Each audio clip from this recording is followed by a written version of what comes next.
एक विषय और भी कि इस हॉस्पिटल के साथ, जैसे हर रोगी के साथ कोई ना कोई उसका सहायक आता है, अटेंडेंट आता है, अटेंडेंट्स के रहने की जगह अभी यहाँ नहीं बनी है। मैंने विज साहब को कहा कि तुरंत आप जमीन का प्रबंध करिए, 100 लोगों का एक अटेंडेंट का जो हॉस्टल है वो भी एक यहाँ बनाएंगे ताकि अटेंडेंट्स आए वो रुक सकें। आज उनको धर्मशालाओं में इधर उधर भागना आना पड़ता है, तो इसलिए उसको भी हम ये सुविधा देना चाहते हैं। इसी प्रकार हमारे यहाँ कैंसर का जो रोगी होता है, इलाज के लिए तो हमने सब कर दिया, लेकिन एक सीमा से आगे जब वो बीमारी कैंसर की बढ़ती है तो वो काम करने में भी सक्षम नहीं रहता है। तो मैंने विचार किया है कि जैसे हम ओल्ड एज पेंशन देते हैं, ऐसे जो स्टेज 3 और स्टेज 4 के जो कैंसर पेशेंट होंगे उनको भी हम 2,500 रुपया महीना उसी प्रकार की पेंशन देंगे। इसी प्रकार थैलेसीमिया, ये एक ऐसी बीमारी होती है, सामान्यतः बच्चों में होती है, जिसका ब्लड बदलना पड़ता है बार बार। खून बदलने के लिए तो हमारे यहाँ सब अस्पतालों में व्यवस्था है, बड़े अस्पतालों में सब जगह कि मुफ्त में उनका ब्लड जो है वो सर्कुलेशन में उसको चेंज किया जाता है।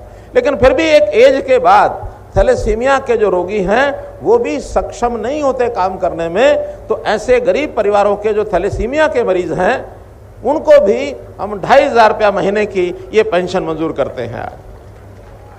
आखिर हेल्थ ग्राउंड पर भी एड्स के लिए हम पहले से दे रहे हैं। तो ऐसी बीमारियां जिनके लिए हमको लगता है कि इन बीमारियों के कारण से शरीर सक्षम नहीं हो पाता, ऐसे सब परिवारों को जैसे हम ओल्ड एज पेंशन देते हैं, विधवा पेंशन देते हैं, इसी प्रकार इनको भी इस प्रकार की पेंशन ये दी जाएगी। कोई कैंसर पेशेंट्स, इनका इलाज ये भी आयुष्मान भारत के अंतर्गत जो हॉस्पिटल हैं उनमें मुफ्त इलाज होगा। 5 लाख रुपए तक का खर्च कोई आएगा तो वो उनको आयुष्मान भारत के अंतर्गत दिया जाएगा। और अभी चूंकि ये आज इसका उद्घाटन हुआ इस कैंसर हॉस्पिटल का, अब इसको भी हम जो कैंसर हॉस्पिटल के जितने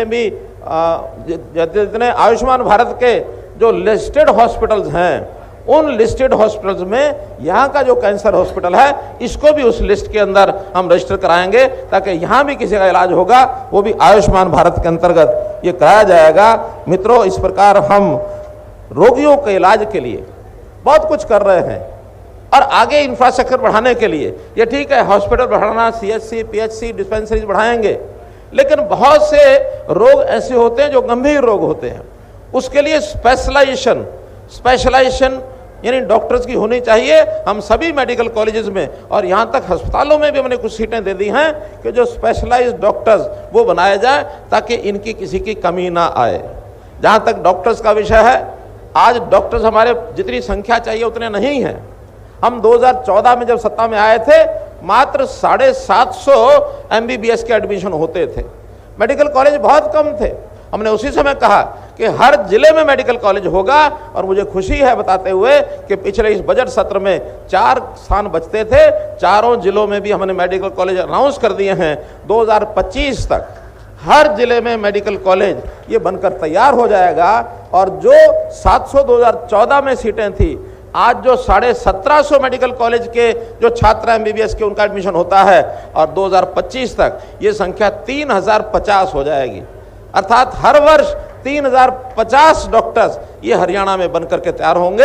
जो हरियाणा में काम करना चाहेंगे हरियाणा में करेंगे। आज डॉक्टर्स की जरूरत हर प्रदेश में है, देश में, दुनिया में, सब जगह है। कुछ डॉक्टर्स पढ़ाई करने के बाद विदेशों में जाना चाहते हैं। हम कहते हैं हमारे पास योग्यता की कमी नहीं है, योग्य डॉक्टर्स हम बनाएंगे, जिसकी जहाँ जरूरत होगी वहाँ रखेंगे। और अब तो सरकारी डॉक्टर जो मेडिकल कॉलेज में पढ़ते हैं उनके लिए भी हमने कंडीशन लगाई है 6 साल अथवा 7 साल है शायद, 7 साल तक उनको हरियाणा सरकार की ही नौकरी करनी होगी, ताकि वो जल्दी छोड़ करके बाहर ना जाए। हमारे डॉक्टर्स की संख्या आज प्राइवेट और सरकारी मात्र 13,000 है, जबकि हमको 1,000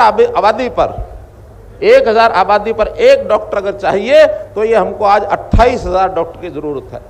तो 13,000 के बाद 15,000 सीटें डॉक्टर्स की और हम बढ़ाएंगे, ताकि कुछ प्राइवेट भी होंगे, सरकारी भी होंगे, सब मिलाकर, ताकि वो जो WHO का पैमाना है 1,000 के ऊपर 1 डॉक्टर, ये अवश्य हम पूरा करेंगे।